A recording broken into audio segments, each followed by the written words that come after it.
हम जैसा चाहते हैं वैसा कैसे बने? आपकी नियति या आपका भाग्य आपकी भावनाओं पर ही निर्भर करता है। एक गरीब आदमी राह पर चलते भिखारियों को देखकर हमेशा दुखी होता और भगवान से प्रार्थना करता, हे भगवान, मुझे इस लायक तो बनाता कि मैं इन बेचारे भिखारियों को कम से कम 1 रुपया दे सकता। भगवान ने उसकी सुन ली और उसे एक अच्छी कंपनी में काम मिल गया। अब उसे जब भी कोई भिखारी दिखाई देता, वह उन्हें 1 रुपया अवश्य देता, लेकिन वह 1 रुपया देकर संतुष्ट नहीं था।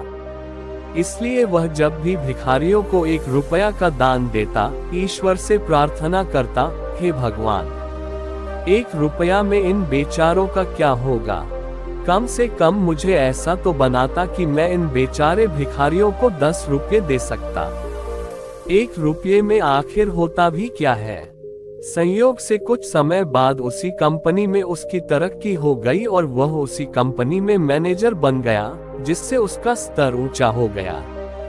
उसने अच्छी सी महंगी कार खरीद ली, बड़ा घर बनवा लिया। फिर भी उसे जब भी कोई भिखारी दिखाई देता, वह अपनी कार रोककर उन्हें 100 रुपये दे देता, मगर फिर भी उसे खुशी नहीं थी। वह अब भी भगवान से प्रार्थना करता, 100 रुपये में इन बेचारों का क्या भला होता होगा? काश मैं ऐसा बन पाता कि जो भी भिखारी मेरे सामने से गुजरता, वो भिखारी ही न रह जाता। संयोग से नियति ने फिर उसका साथ दिया और वो कॉर्पोरेट जगत का चेयरमैन चुन लिया गया। अब उसके पास धन की कोई कमी नहीं थी।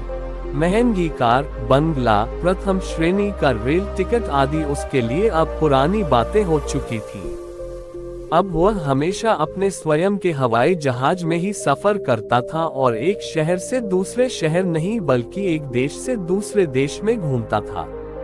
लेकिन गरीब निर्धनों के प्रति उसकी प्रार्थनाएं अभी भी वैसी ही थीं, जैसी तब थी जब वह एक गरीब व्यक्ति था।